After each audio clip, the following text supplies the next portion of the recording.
I had a sewing fail last week and it cost me my Sewjo. Hi, my name is Agata. Welcome in Agata's Cottage. It's time for Friday Sews. Today it's episode 80, so thank you Jen for organizing this hashtag. I have great fun with my Friday Sews videos. As I mentioned, I lost my Sewjo last week and I'm not sure if it's my fault, actually probably is. But I felt like a total fraud. I actually didn't want to come over and talk about this today because I had a feeling like why I'm talking about sewing when I failed so miserably on a simple pattern. How I dare to actually talk to people about sewing if I don't know what I'm talking about, because I can't make proper t-shirts. But I decided that, we all learn from our mistakes. Sometimes we learn from others' mistakes. So maybe someone will learn from mine. I decided to make Judy T by Patterns for Pirate. It's one of the patterns that I recommended during my Sew Frugal video. It wasn't the pattern that I previously tried. However, I did try other pattern for pirate patterns and I liked them. The block fit me relatively well. So I thought, it should be easy enough. It's a t-shirt, front, back, two sleeves, and a neckband and cuffs. There is no extra science to it. So I checked my size chart, the size chart of the pattern. I compared my measurements. I always measure myself before picking up the pattern piece or like the pattern size, because I know that with my IBS my weight sometimes fluctuates and my measurements can put me in between two sizes. Because I knew that the pattern is meant to have a boxy fit, I wasn't too concerned about it being too tight. So my measurements put me into size XXL. However, my high bust measurement put me in size XL. Because of the boxiness of the pattern, I decided to go with the smaller size because I didn't want it to be too boxy. In reality, I do not like boxy t-shirts. I prefer when there's a little bit of shaping to it. So I went with size XL, printed the pattern, check all the check box, the 1 inch box, whatever, everything fits perfectly. And when I was cutting the pattern pieces, they seem big, but it didn't kind of surprise me. I thought, okay, I'm relatively large, so no, large is not, but you know what I mean. It didn't seem too big. So I cut out the pattern pieces.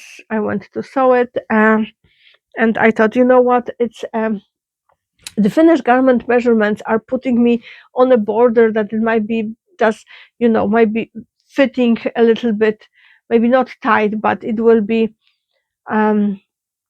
fitted around the bust. Maybe I will just lower the seam allowance to 1/4 of an inch instead of 1/2 of an inch, and that's what I did on the side seams. Everything else I did according to the pattern instructions, and it wasn't fitting me right.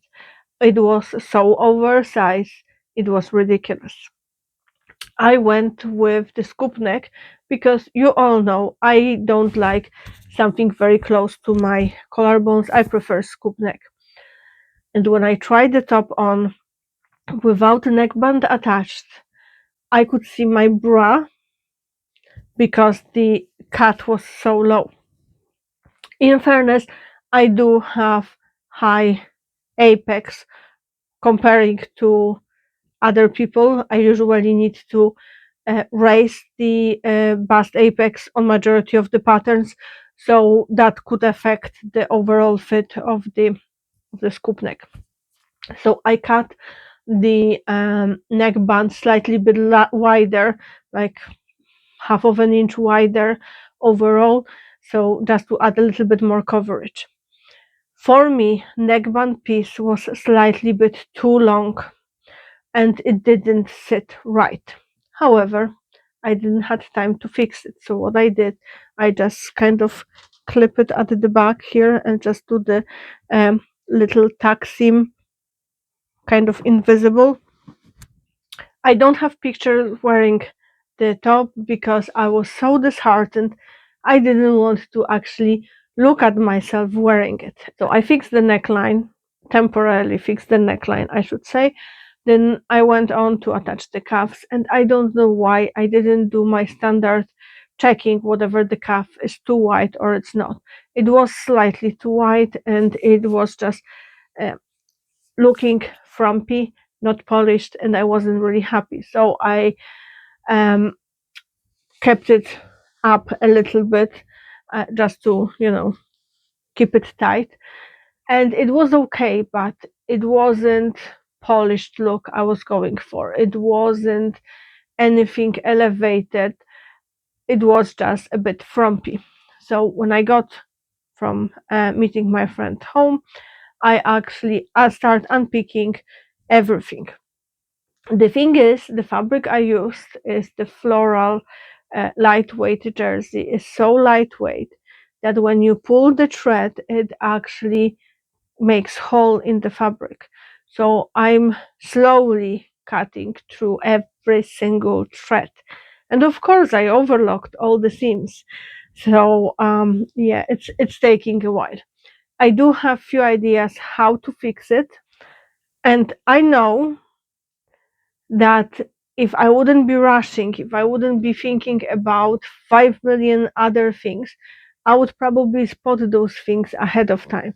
So that lesson from me, uh, from which I will probably not learn. If you have something that you need to make for an occasion, do it ahead of time when you actually have plenty of time to think. Don't leave it, don't procrastinate till last minute like I did. Anyway, I learned my lesson. I have ideas how to fix it, and I think it will be cute, but we will see. As I mentioned, I'm slowly unpicking everything, so let's hope I will have enough time to get it sorted before Monday. However, this sewing fail made me not want to sit at my sewing machine, not to be in my sewing space, not to even look at my fabrics. I start feeling extremely guilty over the volume of the fabrics I have, patterns or everything. Um, at one moment, I was like, okay, now you need to do something else, something to take your mind off. And what's better than to go to IKEA? So my sister-in-law joined me, and we went to IKEA. We had lovely day on Sunday. I didn't buy any fabrics, however, I did buy some stuff for the garden and for the house, and I'm extremely happy with what I got. I did got some hemming tape, but it's not for me, it's for a friend, so I don't feel guilty in that regard. The next few days I spent gardening. I'm not a gardener whatsoever. It's just, you know, I felt the need to play with dirt and play with seeds and do something productive that wasn't sewing. And in fairness, I hate cleaning. So it was something that I felt I needed to do. And it was brilliant.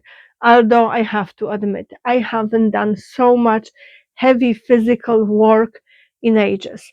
We live in converted cottage. Our whole garden is covered in concrete, so everything is in pots. And we do have a good few big heavy pots that weren't the most gentle on my muscles and on my back, but I'm fine. It's just nothing that a little bit of painkillers cannot fix, and hot water bottle and cats.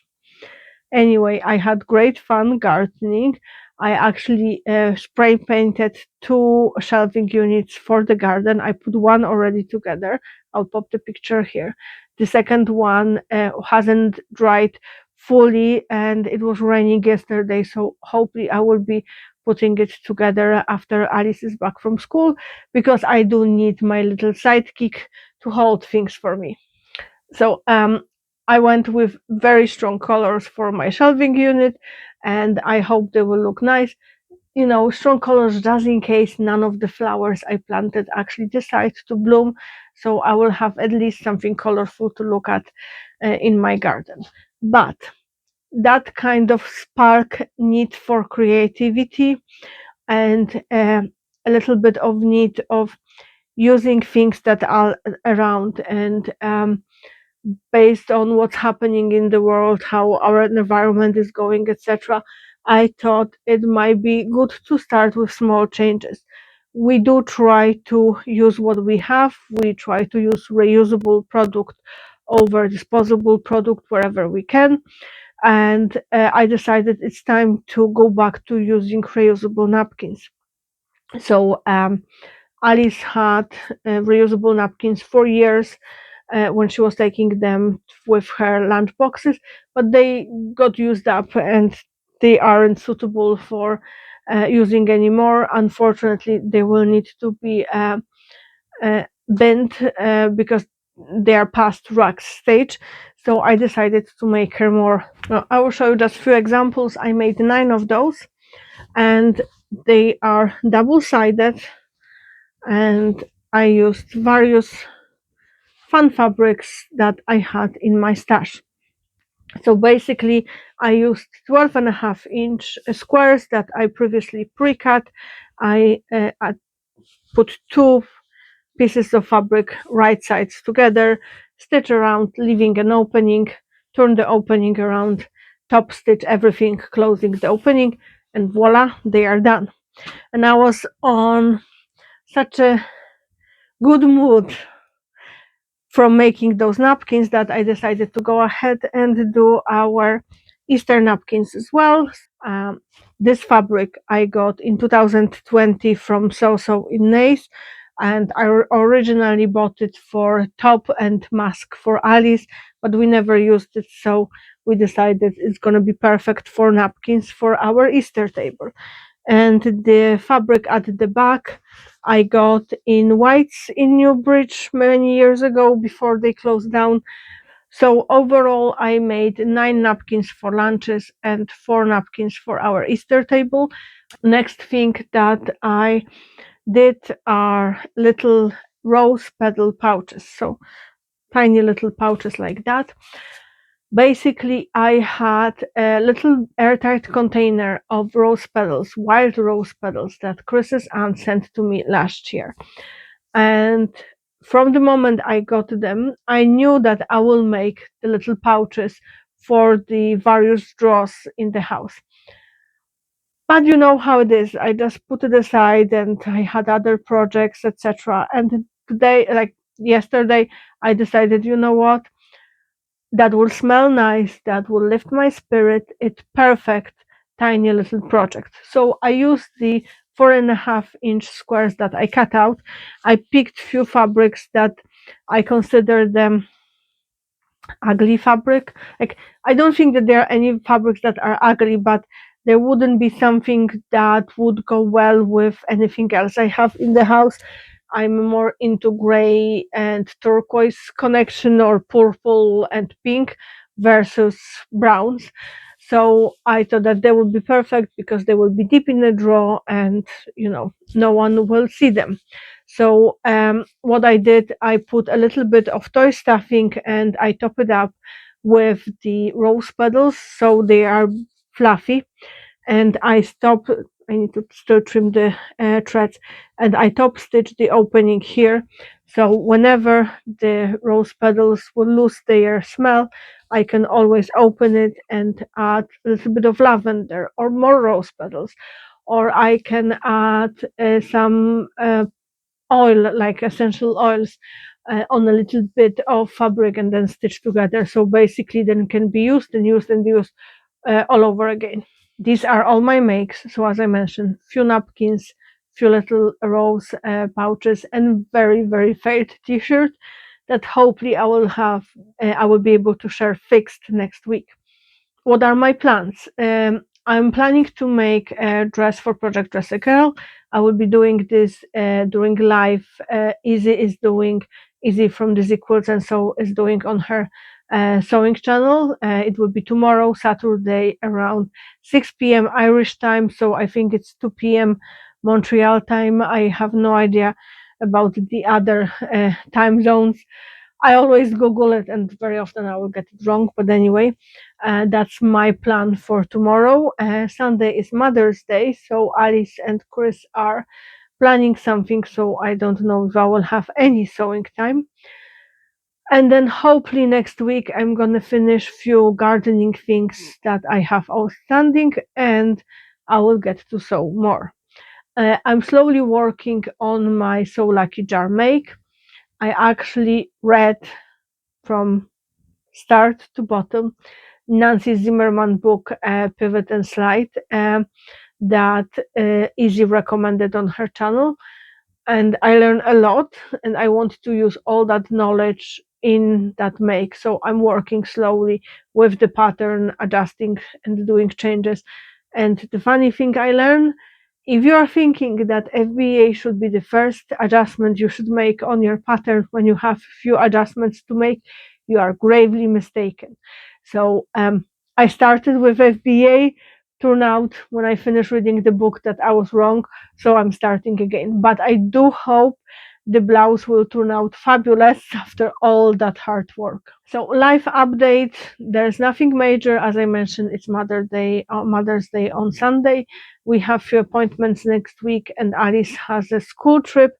So it's going to be busy week, but I do hope to find more time and more willingness to spend time in my sewing room than I did in last few days. I wonder how you are dealing with a Sewjo. Is there anything specific that affects your mood for sewing? I'm really curious about your answers. Thank you for watching. I hope you enjoyed this video. Don't forget, give it like and subscribe if you haven't done so yet. That really helps my channel. Thank you for watching, and don't forget, clean your sewing machine and change your needle. Happy sewing. Bye.